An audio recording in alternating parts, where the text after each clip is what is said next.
नमस्कार। आमने सामने में आप सभी का बहुत बहुत स्वागत है। आज हमारे सवालों का सामना करेंगी जयपुर की महापौर ज्योति खंडेलवाल। ज्योति जी, आमने सामने में आपका स्वागत। नमस्कार। 2.5 साल पूरे हुए, कैसे रहे? 2.5 साल में मैं ये कहना चाहूँगी कि मैंने मेरे प्रयासों से काफ़ी हद तक ये कोशिश की है कि जयपुर नगर निगम में आम जनता के जो काम जो बहुत लंबे समय तक अटके रहते थे या उनमें कहीं ना कहीं उनको चक्कर काटने पड़ते थे। जैसे कैसे काम?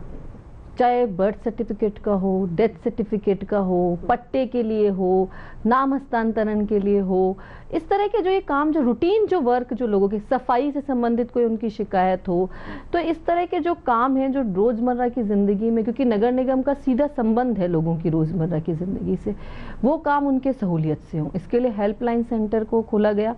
और मुझे तो खुशी है कि माननीय मुख्यमंत्री जी ने जो एक भावना जो मैं प्रदर्शित कर रही थी कि कहीं ना कहीं हर काम के लिए एक समय सीमा होनी चाहिए, अधिकारियों की जिम्मेदारी होनी चाहिए, ये नहीं कि दे दिया, साल में हो चाहे 2 में हो। तो वो माननीय मुख्यमंत्री जी ने राजस्थान लोक सेवा गारंटी कानून ला करके ये इस बात को और पुख्ता कर दिया। भ्रष्टाचार की जहाँ तक हम बात करें, उसको दूर करने की निगम से मैंने एक शुरुआत की। हर जगह जहाँ भी मुझे कमी महसूस हुई, जहाँ भी मुझे लगा कि यहाँ पर भ्रष्टाचार की वजह से लोगों को नुकसान पहुंच रहा है, जयपुर का जनता का जो पैसा है वो काम नहीं आ रहा। आपको ये लगता है कि जेएमसी में ही जो ऑफिशियल्स हैं उनसे आपको सपोर्ट नहीं मिलता? 15 साल से एक परंपरा चली आ रही है, सब ने एक सिस्टम बना लिया है और उस सिस्टम के तहत ही सब काम करना चाहते हैं। उनके सबके अपने अपने हित जुड़े हुए हैं। जब आप उनको उस सिस्टम को तोड़ने की कोशिश करेंगे तो निश्चित रूप से उनके हित आड़े आएंगे, और जब इतने बड़े हित आड़े आएंगे तो वो आप पे निश्चित रूप से पलट करके वार करेंगे या कुछ ऐसा करने की कोशिश करेंगे कि आप पीछे कदम हटा लें।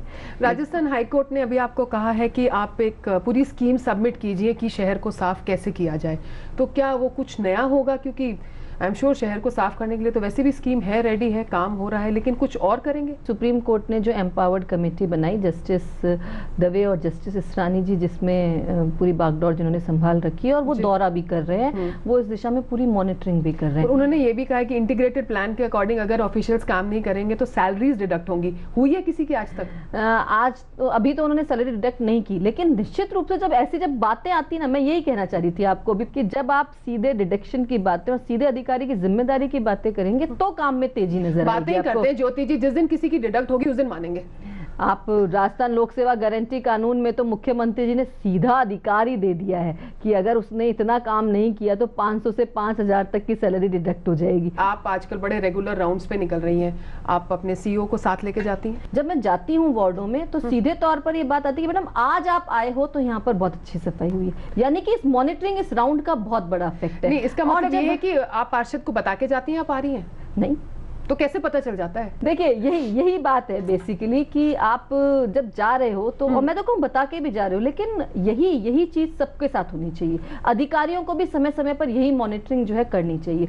जहां तक मेरे साथ लेके जाने की बात है कि मैं सीईओ को साथ लेके जाती हूँ, निश्चित रूप से लेकर के जाती हूँ। अभी आप उनसे नाखुश क्यों रहती हैं? जब मैं उनको मौके पर ले जाती हूँ, जैसे अवैध निर्माण वाले केस में अभी मैं हवा महल ईस्ट में सावरमल मीना जी ने कुछ आरोप मुझ पर लगाए कि मैंने मेयर की सिफारिश पर जो है अवैध निर्माणों पर कार्रवाई नहीं की। मैंने उनको वापस वहां लगा दिया कि ठीक है आप कार्रवाई करिए, मैं तो ओपन कह रही हूँ आप कार्रवाई करिए।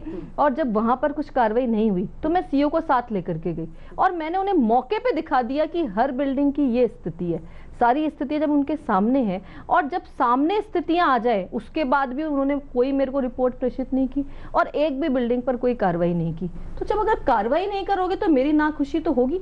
आप काम नहीं करेंगे तो मैं कैसे खुश हो सकती हूँ? क्या हम ये माने कि जितने भी सीईओ आए और गए काम नहीं करते? देखिए, जनता के हितों के काम में तो कहीं ना कहीं कमी पाई गई, इसमें कोई दो राय नहीं है। किए भी गए और नहीं भी किए गए, दोनों बातें। हमने पहले आरपी जैन साहब सीईओ थे तब हमारे ठेकेदारों ने स्ट्राइक कर दी थी, उन्होंने बहुत अच्छे तरीके से उसको हैंडल किया, खुद मॉनिटरिंग करते थे, खुद फील्ड पर रहते थे, तो काम होते थे। अप्रवासी, अभी प्रवासी भारतीय सम्मेलन हुआ, हमारे अधिकारियों ने इतनी अच्छी मॉनिटरिंग उस वक्त की, इतना अच्छा काम किया कि उस वक्त हमको बहुत ज्यादा अप्रिशिएशन मिला। जैसे एक सड़क की अगर सफाई होनी है तो वो 3 स्टेजेस में होती है।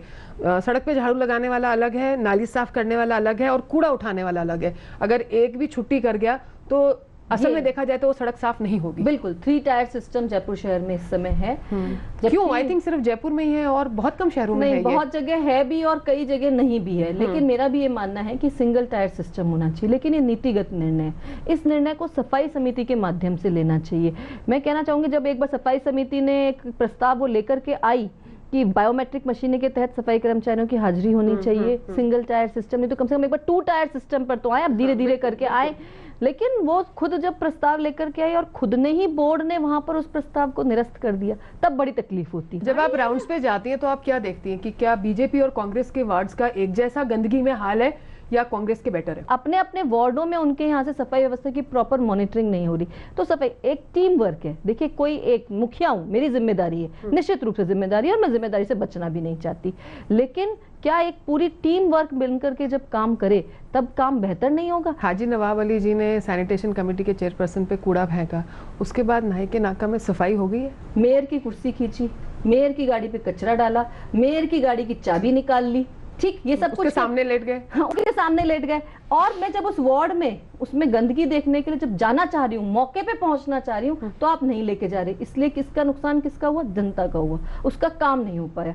तो ऐसे ही अगर केवल कचरा डालने से अगर सफाई हो जाए तो मैं नहीं मानती कि ऐसे हो सकता है, ये सही तरीका नहीं है। लेकिन उसका रिएक्शन जब आज अगर वो सफाई, अब क्योंकि समिति के चेयरमैन ये कह रहे थे तब तक कि हमारी समितियां नहीं बन रही इसलिए काम नहीं हो रहे, अब चेयरमैन बन गए, समितियों का गठन हो गया, काम अभी भी नहीं हो रहे, तो फिर उसका जो खामिया, जो उसका जो गुस्सा था वो हाजी नवाब अली जी ने चेयरमैन के प्रति प्रकट किया। तो चेयरमैन को बड़प्पन रखना चाहिए कि अगर कहीं कमी है तो उसको वो मौके पे जाके देखते और उसको दूर करवाते, ये उनकी जिम्मेदारी बनती थी, न कि जिम्मेदारी ये बनती थी कि आप हाजी नवाब अली पर ही अटैक कर दे। सवाल आपसे और भी हैं, लेकिन एक छोटे से ब्रेक के बाद, हम ब्रेक के बाद अभी वापस आते हैं, आप लोग कहीं जाना नहीं।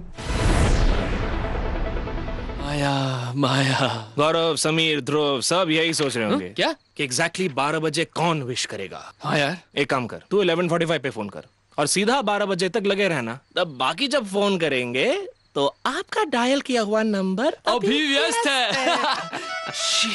15 मिनट मेरे टॉक टाइम की तो। अब एयरटेल मनी से कहीं से भी मोबाइल रिचार्ज करो, फोन से, यहाँ से रिचार्ज। चल शुरू हो जा।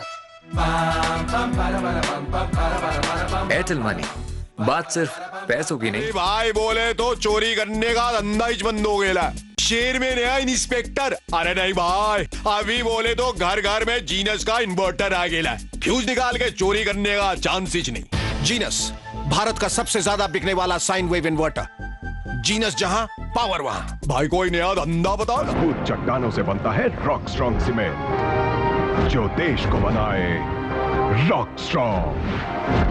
Strong cement.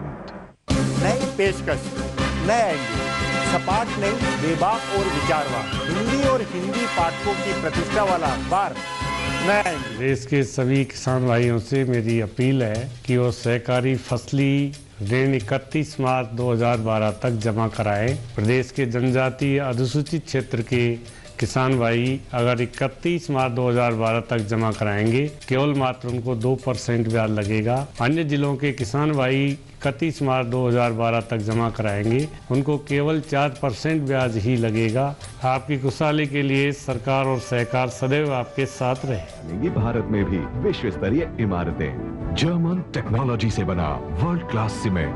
भांगर सीमेंट, सस्ता नहीं, सबसे अच्छा। वाओ माँ, सॉलिड, तीखा और मजेदार। बसंत मसाले हैं स्वाद की बहार। बसंत मिर्च पाउडर, शुद्धता ऐसी, ममता जैसी, बेमिसाल क्वालिटी की 100% गारंटी। अरे गेट खोलो। अरे भाई टॉर्च क्यों मार रहे हो? दिखता नहीं कौन है? माफ करना साहब, आपकी हाई बीम ने मुझे अंधा कर दिया, इसलिए चेक करना पड़ रहा है। मैंने देखा है कि लोग हाईवे पर हाई बीम का इस्तेमाल करते हैं, लेकिन साहब आप तो कॉलोनी नहीं।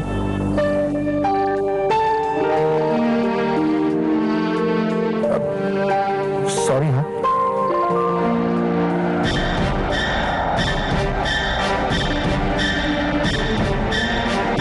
लो बीम पे चलें, सेफ चलें। भारत में भी विश्व स्तरीय इमारतें जर्मन टेक्नोलॉजी से बना world class cement. Bhangar cement, सस्ता नहीं सबसे अच्छा। सोने का रेट तो बढ़ता ही जा रहा है और इसकी शादी तक क्या पता कहाँ पहुँचेगा। टेंशन मत लो, पीसी ज्वेलर की ज्वेल्स फॉर लेस स्कीम है ना, जिसमें 12 किश्तें देंगे हम और 2 किश्तें देंगे पीसीजे। है ना फायदे का सौदा। Jeweller for generations, PC jeweller.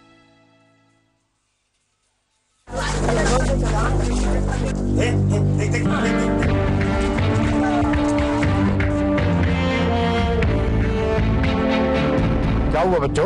बस में बैठने से पहले हमारी कुछ मांगे हैं। कैसी मांगे? आप बस तेज नहीं चलाओगे, मतलब स्पीड लिमिट क्रॉस नहीं करोगे, गलत ओवरटेकिंग नहीं करोगे, आप सीट बेल्ट पहनोगे, बस चलाते समय मोबाइल का इस्तेमाल नहीं करोगे, ट्रैफिक सिग्नल जंप नहीं करोगे। जब आप सारे रूल्स फॉलो करोगे तभी हम आपके बस में ट्रैवल करेंगे। बच्चे सयाने हो गए, अब हमें भी हो जाना चाहिए। हाँ। सबसे बड़ी शिक्षा सड़क पर सुरक्षा। भारत में भी विश्व स्तरीय इमारतें जर्मन टेक्नोलॉजी से बना world class cement. Bhangar cement, सस्ता नहीं सबसे अच्छा। कौन रोका हमें? हम ट्रांसपोर्ट मंत्री हो साहब। जो रूपा फ्रंटलाइन पहनते हैं वही फ्रंट में रहते हैं ना। रूपा फ्रंटलाइन सबसे आगे। अब से हम भी रूपा फ्रंटलाइन ही पहनेंगे। ब्रेक के बाद आप सभी का स्वागत है। आमने सामने में आज हमारे साथ हैं जयपुर की महापौर ज्योति जी। हेरिटेज सिटी की जो वॉल्स हैं अंदर, ना तो वो मेंटेन हो रही हैं, ना उन पे गुलाबी रंग हो रहा है। रोशन सैनी जी कहते हैं मैन पावर की कमी है, कोई कहता है फंड्स की कमी है। कारण क्या है? वॉल सिटी की जो हेरिटेज को जो हमको बचाना चाहिए उसको बचाने के लिए काम नहीं हो रहा। मैं कह रही हूँ कि इन 2 सालों में जितना काम उस हेरिटेज को बचाने के लिए हुआ है, आप फसाड वर्क देखिए, चौड़ा रास्ता में काफी हद तक फसाड वर्क हो गया, अजमेरी गेट, संगनेरी गेट, इन सब की जो है स्थिति में काफी सुधार आया, रंग रोगन हुआ। ये सब काम सिर्फ इन 2.5 सालों में हुआ, उसके पिछले के सालों में इन दिशा में कुछ नहीं सोचा गया। और जहां तक मैन पावर की सफाई की हम कमी की बात करते हैं, है कमी है, इसमें मैं नहीं डिनाई कर सकती। लेकिन मेरा इसमें एक छोटी सी बात जो मैं जोड़ना चाहती हूँ, क्या जितने संसाधन और जितनी मैन पावर लग रही है, क्या उसका हम पूरा सदुपयोग कर पा रहे हैं? सबसे इम्पोर्टेंट बात अभी है कि नहीं है? सबसे इम्पोर्टेंट चीज ये है कि आपने इतने अस्थायी कर्मचारी लगा रखे हैं, इतने स्थायी कर्मचारी हैं, क्या हम उनका प्रॉपर यूटिलाइजेशन कर रहे हैं? और अगर नहीं कर पा रहे, सबसे पहले हमको उसका प्रॉपर यूटिलाइजेशन करना चाहिए। क्या हम कर रहे हैं? नहीं कर रहे। अगर हम करते अगर उनका प्रॉपर यूटिलाइजेशन, तो निश्चित रूप से जयपुर शहर की सफाई व्यवस्था बहुत अच्छी होती है। और इसीलिए मुझे बार बार कहना पड़ता है, मुझे कहा तो जाता है कि आप कह रहे हैं, लेकिन अधिकारियों की जिम्मेदारी बनती है। राजस्थान पोल्यूशन कंट्रोल बोर्ड कहता है कि बायोमेडिकल वेस्ट और जो म्यूनिसिपल सॉलिड वेस्ट है उसको डिस्पोज करने का जेएमसी के पास साइंटिफिकली कोई ढंग के तरीके नहीं है। अलग अलग एरियो में डाल दिया जाता है और उसके बाद उसका कोई प्रॉपर नहीं हो रहा है। वो एक बीमारियों का घर है। देखिए, बायोमेडिकल वेस्ट के लिए तो हमारा एक प्लान चल रहा है ऑलरेडी।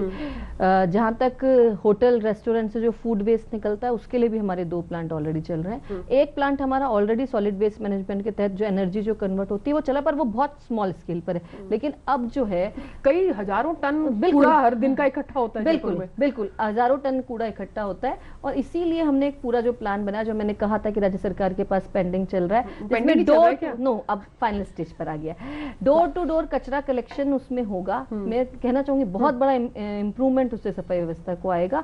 और कचरा ट्रांसपोर्टेशन उसके माध्यम से किया जाएगा। और उसके बाद जो बाहर जो कचरा जाएगा उसको 90% यूज करके उसमें एनर्जी में उसको कन्वर्ट कर दिया जाएगा। मैं तो ये उम्मीद करती हूँ कि अप्रैल में ये जो है शुरू हो जाना चाहिए। लेकिन निर्णय चूंकि राज्य सरकार के स्तर पर होना है, लेकिन अब तो हर चीज इसकी क्लियर हो चुकी है और ये सफाई व्यवस्था में बहुत बड़ा सुधार लाएगा। B2 बाईपास की प्रॉब्लम तो हमें पता है, सोल्यूशन क्या है ज्योति जी, संक्षिप्त में बताइए। B2 बाईपास की जहां तक बात है, सुप्रीम कोर्ट का ऑर्डर है, वहां से ये निकलेगा जो ट्रैफिक है, लेकिन सुविधाएं वहां के लोगों को मिलनी चाहिए। इसके लिए तीनों एजेंसीज, चाहे वो ट्रैफिक डिपार्टमेंट हो, चाहे वो जेडी हो और चाहे जेएमसी हो, अपनी पूरी कोशिश कर रहे हैं। पूरा उनके पास तरीका भी है, प्लान भी है। जेएमसी ने भी वहां पे काम शुरू कर दिया कि सर्विस लेन को इस तरह से डेवलप कर दिया जाए कि लोगों को जो है मेन लेन में ना आना पड़े, जिससे कि एक्सीडेंट्स की संभावनाएं जो है वो बिल्कुल कम हो। जयपुर में मैक्सिमम रोड एक्सीडेंट्स हो रहे हैं आजकल। देखिए, बुरी स्थिति है। एक्सीडेंट के लिए दोनों तरफ से जिम्मेदारी हमको निभानी चाहिए कि हम भी स्पीड लिमिट्स में जो है वो चलें और ट्रैफिक के रूल्स का पालन करें। 2011-12 में सीएम साहब ने बजट में आप लोगों को एक अमाउंट दिया था, जैसे कि 15 परमानेंट शेल्टर्स बनने थे। नेक्स्ट बजट आ गया है, क्या वो 15 शेल्टर बन चुके हैं? 8 जो हैं उनमें जो शेल्टर है उनका कुछ का काम लगभग कंप्लीटेशन में, मतलब काम शुरू हो चुका है 8 शेल्टर्स का। 7 जो शेल्टर हैं उनके लिए काम तो वहाँ भी शुरू हो गया था, लेकिन कुछ डिस्प्यूटेड्स की वजह से वो काम शुरू नहीं हो रहा है। होता है कई लोगों का कि ये यहाँ पर शेल्टर नहीं बनना चाहिए, ये जगह हम इस जगह दूसरी कोई फैसिलिटी चाहते हैं, तो इस तरह के डिस्प्यूट्स जो है वो आज जनता की तरफ से जो कई बार आ जाते हैं उनका सोल्यूशन करना ज़रूरी होता है, तो वो सोल्यूशन हमारे चल रहा है। लेकिन 8 पर जो है वो काम हो गया, उसमें से कुछ तो तैयार भी हो गए हैं। प्रताप सिंह खाचरियावास सड़कों पर उतर रहे हैं जेएमसी के अगेंस्ट, कौन से पट्टों की बात कर रहे हैं? देखिए, मैं ये कहना चाहूंगी जेएमसी के अगेंस्ट वो पट्टों की बातें कर रहे हैं। निश्चित रूप से कच्ची बस्तियों के गरीब लोग हैं, उनको पट्टे मिलने चाहिए, और अगर कहीं कह रहे कमी हैं है कि तो जब धारीवाल साहब तैयार हैं, सीएम साहब हाँ कह चुके हैं, तो फिर क्यों नहीं हो रहा ये काम? धारीवाल साहब तैयार हैं, निश्चित रूप से तैयार है। हमारे माननीय मंत्री जी जो भी सकारात्मक काम होता है उसको करने के लिए तत्पर रहते हैं। मुख्यमंत्री जी की भावना तो आम जनता के साथ हमेशा जुड़ी हुई है, और मैं अपनी तरफ से ये कहना चाहूंगी, मैं भी चाहती हूँ और मैंने तो समय समय पर दिखाया भी कि ये काम होना चाहिए। लेकिन अगर ये काम अगर अधिकारी लेवल पर उतर रहा है, मैं तो खुद बोलती हूँ, और मैं तो खुशी है कि मुझे तो ऐसे लग रहा है कि हमारे प्रदेश को अधिकारी चलाते हैं और कोई नहीं चलाता। देखिए, जनप्रतिनिधि का काम होता है कि जनता की हित की जो बात है उसको इम्प्लीमेंट करवाने के लिए वो अधिकारी तक अपनी बात को पहुंचाए और इम्प्लीमेंट करवाए। ठीक है, इम्प्लीमेंट करवाए, बिल्कुल, और हम उस इम्प्लीमेंटेशन की ही करवाने के लिए हम संघर्ष करते रहते हैं, हम उन्हें बोलते हैं, हम उनसे करवाते भी हैं, और जहां वो काम नहीं करते उसको भी हम जनता के सामने रख देते हैं। तो लेकिन उनको क्या फर्क पड़ता है? वो कोई जनता के प्रतिनिधि तो है नहीं। नहीं है, यही इसीलिए तो राजस्थान लोक सेवा गारंटी कानून को लाया गया है। कहने का मतलब है कि पट्टे अधिकारी नहीं दे रहे, वहां कहीं काम अटका हुआ है। जेडी और जेएमसी दोनों पर अलग कच्ची बस्तियां हैं, तो जेएमसी की जो कच्ची बस्तियां हैं जो जिनमें कोई डिस्प्यूट नहीं है उनमें लगभग पट्टे दिए जा चुके 90% तक। लेकिन अब कुछ जो कच्ची बस्तियां हैं जो फॉरेस्ट लैंड पे बसी हुई होती हैं या नाले की जमीन पर जो बसी हुई होती हैं, तो उनको पट्टे कैसे दे देंगे? उनको हम पट्टे कैसे दे पाएंगे? उसमें कहीं ना कहीं सुप्रीम कोर्ट के भी बहुत स्पष्ट आदेश इसमें कई बार क्लियर सामने आते हैं कि किसी भी सरकारी जमीन, डूंगरी वाला फॉरेस्ट एरिया है, इसकी बस्ती में भी काफी कुछ फॉरेस्ट लैंड पर होगा। बिल्कुल, काफी कुछ फॉरेस्ट लैंड पर है। नाले, आप अमानिशा नाले पे देखते हैं, वहां भी काफी कच्ची बस्तियां हैं। तो ऐसे में वो सुप्रीम कोर्ट के जो आदेश है कि किसी भी तरह की सरकारी जमीन पे नियमितीकरण नहीं होगा, तो उस आदेश की हमको पालना करनी होती है। और ये जो डिस्प्यूट्स होते हैं ये कई बार जो है पट्टे देने में रुकावट बनते हैं। 2011 में आपने कहा था कि टैक्स इवेजन्स हो रहे हैं, और इनफैक्ट बहुत बड़ी एक करोड़ों की रकम है। कुछ ऐसे एरियाज हैं जहाँ पे यूनिवर्सिटीज़ हैं, हॉस्पिटल्स हैं, मॉल्स हैं, बड़े बड़े घर हैं, क्लब्स हैं, और उनसे हम लोगों ने अर्बन डेवलपमेंट टैक्स अभी तक नहीं लिया है। तो अब 2012 आ गया, स्थिति में कुछ सुधार हुआ है? फाइनेंस कमेटी ने समितियां नहीं बनी थी, उसके पहले हमने जो कलेक्शन किया, रेवेन्यू जो कलेक्ट किया वो रिकॉर्ड रेवेन्यू कलेक्शन था। इतना रेवेन्यू कलेक्शन कभी नहीं हुआ था। समितियां बनी, उनको जिम्मेदारी से काम करना चाहिए था और रेवेन्यू कलेक्शन वहां से आना चाहिए था। लेकिन अफसोस होता है कई बार कहते हुए कि मार्च का महीना चल रहा है जो सबसे ज्यादा रेवेन्यू कलेक्शन का हमारा महीना होता है, लेकिन उस दिशा में कहीं कुछ काम जो है इस बार नहीं हो पाया। भाई, रूल्स रेगुलेशंस में कमी है, मैन पावर में कमी है, या विल पावर में कमी है? विल पावर में कमी है, सिर्फ और सिर्फ विल पावर में कमी है। जब हमने पिछली बार हमने कुर्की के आदेश निकाले थे कि जो यूडी टैक्स की वसूली नहीं करेगा उस पे इतने समय बाद उस पे कुर्की कर दी जाएगी। आप आदेश सख्ती करिए, आदेश अपने आप यूडी टैक्स जमा होएगा। लेकिन इस बार जब देखने में आता है तो कुर्की के आदेश तक नहीं जारी हुए। तो ऐसे में एक जिम्मेदारी बनती है अधिकारी की भी और समितियों की भी कि वो इस काम को विल पावर से करे, कि कोई एक उनके पहचान का ऐसी कुर्की नहीं करनी है, इसकी करनी है, ये बड़ा है इसकी करनी है। अगर हम ऐसे करते रहेंगे तो कभी रेवेन्यू कलेक्शन नहीं हो पाएगा। लेकिन उसके अगेंस्ट अब आप क्या कर सकती हैं? आप क्या एक्शन लेंगी? क्योंकि देखिए, ये तो एक सरकार का पैसा है। मैं तो इसीलिए इस बात को इतनी सख्ती से लेती हूँ क्योंकि ये रेवेन्यू अगर आएगा तो आगे विकास कर पाएंगे, रेवेन्यू नहीं आएगा तो विकास कैसे कर पाएंगे। इसके लिए मैंने रेवेन्यू के लिए भी राउंड टेबल मीटिंग शुरू की कि ये काम पुख्ता हो सके, इसकी डेली रिपोर्ट आ सके। डेली रिपोर्ट अगर आए तो उसमें जहां जो अधिकारी और कर्मचारी की जो लापरवाही बढ़ती जा रही है उस पर कार्रवाई हो सके, उससे सीधे कारण पूछो, बताओ, नोटिस दिए सके। जो मेरे कहने कि भाई तुम्हारे को इसका लाना था, तुम क्यों नहीं लाए? तो ये सख्ती जो है मेरी ओर से की जा रही है और ये सख्ती मेरी ओर से की जाएगी। कहीं रिजल्ट आया, कहीं पॉजिटिव रिजल्ट आया? अभी तो इतना ज्यादा पॉजिटिव रिजल्ट नहीं आया, लेकिन मुझे उम्मीद है कि अब इस मार्च के जो लास्ट जो हम पखवाड़ा जो उम्मीद पूरी नहीं हुई तो क्या करोगे ज्योति जी? उम्मीद पूरी नहीं हुई तो कहीं ना कहीं हमको इसका खामियाजा तो भुगतना ही नहीं पड़ेगा। लेकिन उसके साथ साथ लोगों में भी ये धारणा बनती जाएगी, जो लोग टैक्स नहीं दे रहे हैं, कि कोई जरूरत नहीं है, सरकार हमारा क्या बिगाड़ सकती है। बिल्कुल सख्ती बरतनी चाहिए। लोग अगर सुविधाएं चाहते हैं तो टैक्स उनको देना चाहिए। सवाल आपसे और भी हैं, लेकिन एक छोटे से ब्रेक के बाद, हम ब्रेक के बाद अभी वापस आते हैं। आप लोग देख रहे हैं आमने सामने।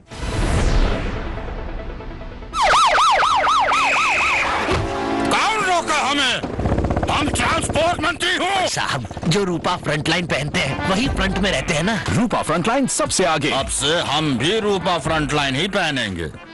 मजबूत चट्टानों से बनता है रॉक स्ट्रॉन्ग सीमेंट, जो देश को बनाए रॉक स्ट्रॉन्ग सीमेंट। नई पेशकश, नया इंडिया, सपाट नहीं, बेबाक और विचारवान, हिंदी और हिंदी पाठकों की प्रतिष्ठा वाला अखबार नया इंडिया। भारत में भी विश्व स्तरीय इमारतें, जर्मन टेक्नोलॉजी से बना world class cement. Bhangar cement, सस्ता नहीं, सबसे अच्छा। अभी भाई बोले तो चोरी करने का धंधा ही बंद हो गया। शेर में नया इंस्पेक्टर। अरे नहीं भाई, अभी बोले तो घर घर में जीनस का इन्वर्टर आ गया। फ्यूज निकाल के चोरी करने का चांस ही नहीं। जीनस भारत का सबसे ज्यादा बिकने वाला sine wave inverter.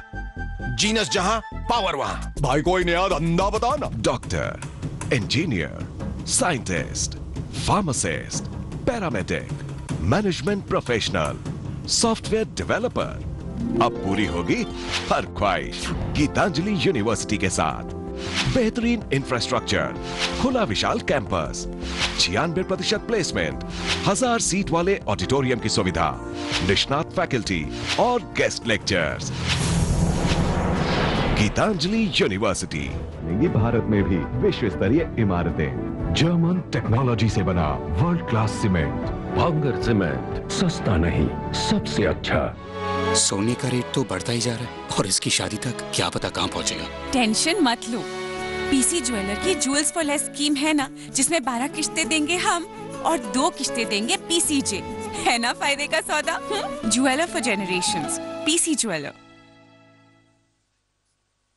Ram Ram काका, राम राम। क्या बात है रमेश, इतने उदास क्यों हो? कुछ नहीं, कुएं की मोटर पंप ने परेशान कर रखा है। पानी कम निकालती है और बिल ज्यादा आता है। तो 5 सितारों वाला वाटर पंप क्यों नहीं लगवा लेते? 5 सितारों वाला? मैं कुछ समझा नहीं। अरे भाई, जितने ज्यादा सितारे उतनी बिजली की खपत कम और लागत आम पंप जितनी। ऊपर से राजस्थान सरकार इस पर अनुदान भी देती है, समझे? समझ गया। 5 सितारों वाला मोटर पंप लगाने में समझदारी है। ये हुई बात। भारत में भी विश्व स्तरीय इमारतें, जर्मन टेक्नोलॉजी से बना world class cement. Bhangar cement, सस्ता नहीं, सबसे अच्छा।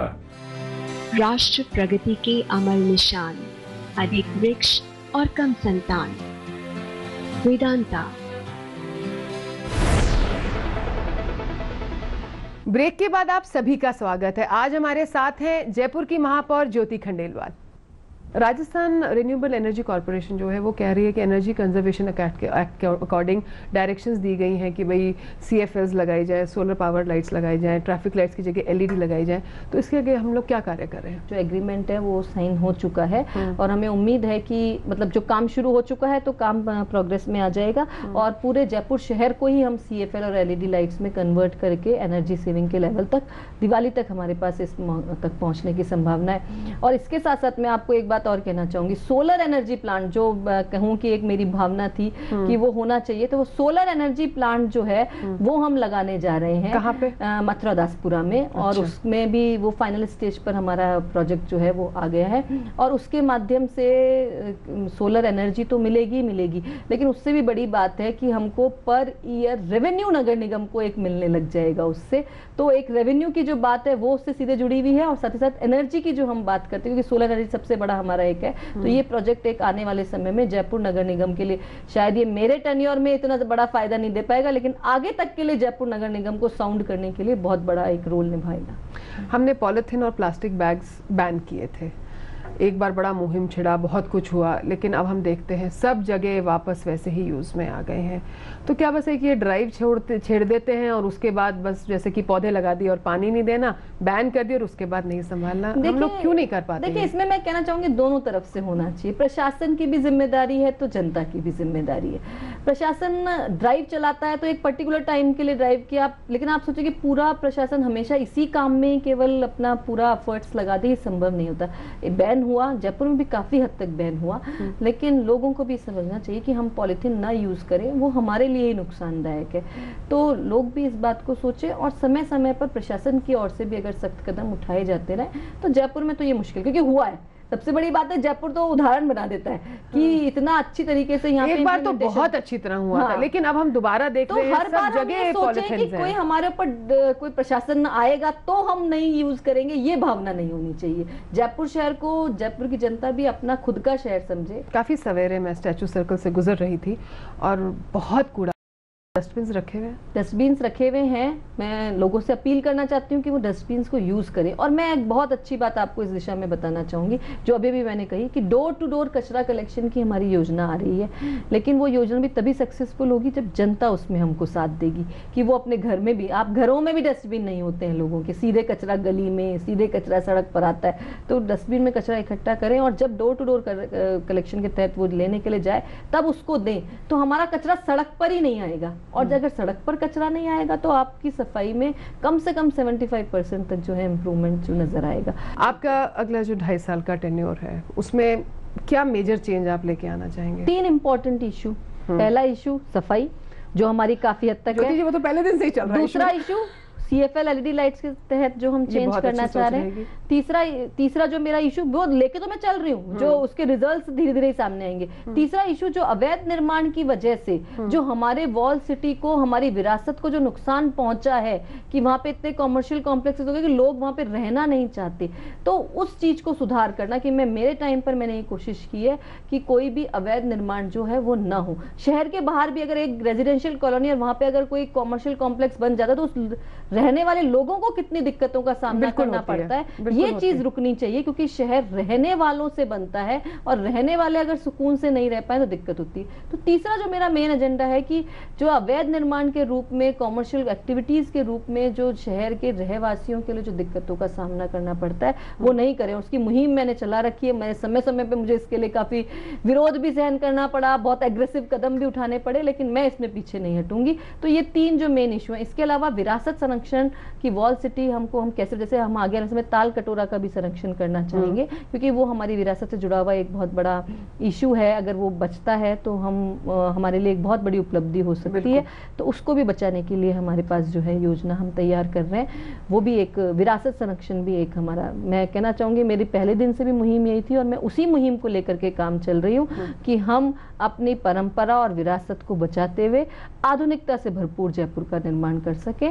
पहले दिन से मुहिम यही थी और यही मुहिम जो है, नहीं आप देख भी रहे हैं, हमने विरासत संरक्षण को लेकर के काम किया, वहां पे फसाड वर्क। और मैं तो ये कहना चाहूंगी, मेरे को यहाँ तक भी कई बार स्थिति हुई कि अगर JMC के थ्रू काम नहीं हो रहा तो मैं तो मानती हूँ कि किसी भी संस्था के थ्रू काम हो, जयपुर के लिए काम होना चाहिए। क्योंकि JMC में मेरे पास स्थितियां बहुत विपरीत हैं, जहाँ विपक्षी पार्टी का एकमात्र एजेंडा है कि काम नहीं होने देना। तो नहीं करने देंगे तो हम किसी और संस्था से करवाएंगे, लेकिन काम जयपुर शहर में करवाने की हमने जिम्मेदारी ली है, बीड़ा उठाया है, उसको पूरा करेंगे, पूरा निभाएंगे। और जनता के सामने ये जाकर के दावे के साथ मैं तो ये कह सकती हूँ, आज भी कह सकती हूँ कि मुझे जो जिम्मेदारी दी गई थी उसको मैंने पूरा करने का प्रयास किया है। और मेरे यहाँ से कभी भी भ्रष्टाचार के या कोई गलत फाइल मेरे यहाँ से साइन होकर के नहीं गई है, और भ्रष्टाचार अगर मेरे सामने कहीं भी सामने आया है तो मैंने उसका खुल करके विरोध किया। ज्योति जी, जब आप अपने राउंड्स के ऊपर जाती हैं तो ये तो हमें पता है कि पार्षद बहुत अपोज करते हैं, जैसे आपने कहा कूड़ा भी फेंकेंगे, अजीब अजीब हरकतें करेंगे, लोगों का भी क्या गुस्सा होता है आपके ऊपर? नहीं होता। मैं आपको इसमें बताऊं, मेरे पास अभी भी जैसे विकास समितियां हैं, वो आती हैं, वो गुस्सा नहीं करना चाहती, वो चाहती हैं कि उनकी समस्याएं जो हैं वो हम सुने और उसको दूर करें। अभी भी मेरे तो दौरे जारी हैं, आपने पिछले दिनों भी देखा होगा, नंदपुरी F ब्लॉक विकास समिति के लोग मेरे पास आए, उन्होंने कहा कि मैडम आप एक बार आके हमारी स्थिति तो देखिए। मैंने गई वहां पर स्थिति देखने, वाकई वहां पे सड़कों की स्थिति बहुत ज्यादा खराब थी। मैंने अधिकारी को तुरंत निर्देश दिए कि ये काम होना चाहिए, और वो काम, हाँ बिल्कुल, उस काम की शुरुआत हो गई। जो NIT, देखिए सड़क बनने का काम में NIT होती है, वर्क ऑर्डर होता है, एक टाइम पीरियड चाहिए होता है, लेकिन उस काम की शुरुआत हो गई। ऐसे ही मैं तो, ये जो जनता है ना, वो बेसिकली विरोध नहीं, वो काम चाहती है, वो विरोध नहीं, वो काम चाहती है। बिल्कुल। तो जब वो काम चाहती है तो जब तक आप, मैंने यही बात कही थी, जैसे उस वक्त हम दौरे पे गए तो अगर आप बताओगे नहीं कि यहाँ गंदगी है तो सफाई कैसे होगी। तो यही बात है कि वो जनता चाहती है कि हम बताएं अपनी समस्या जिससे उसका समाधान हो सके। तो जनता तो अपना मैं को जनता से विरोध का सामना नहीं करना पड़ता। जनता शायद बल्कि विश्वास रखती है कि हम यहाँ पे बुलाएंगे, अगर हम अपनी समस्या बताएंगे तो सॉल्व हो जाएगी। आपसे पहले भी ये सवाल पूछा था मैंने और आज मैं फिर पूछूंगी, क्या आप सोचती हैं कि direct election of the mayor successful रहा है या फेलियर है? नहीं, मैं तो कहना चाहूंगी डायरेक्ट इलेक्शन जो है वो एक सक्सेसफुल मतलब होना चाहिए। जनता का जो सपोर्ट जो मिलता है वो बहुत बड़ी ताकत है। मैं तो मेरे लिए भी कहना चाहूंगी, अगर मैंने भ्रष्टाचार के खिलाफ लड़ाई लड़ी और उसमें अगर मेरे को कदम पीछे नहीं हटाने पड़े तो उसकी वजह थी कि मेरे पास जनता का सहयोग था, जनता का समर्थन था। तो ये तो एक अच्छी बात है, लेकिन इसमें एक छोटी सी गुंजाइश जरूर करना चाहूंगी, जब इतनी बड़ी जिम्मेदारी अगर आपको मिलती है डायरेक्ट इलेक्शन के माध्यम से तो थोड़े अधिकारों में भी जो है वृद्धि होनी चाहिए, जिससे कि हम और ज्यादा पूरी कर सकें। बिल्कुल, आपका बहुत बहुत शुक्रिया ज्योति जी, आप हमारे कार्यक्रम में आई। तो ये थी ज्योति खंडेलवाल, जयपुर की महापौर। अगले रविवार हम फिर होंगे आपके बीच, तब तक हमें इजाजत दीजिए। नमस्कार, जय हिंद।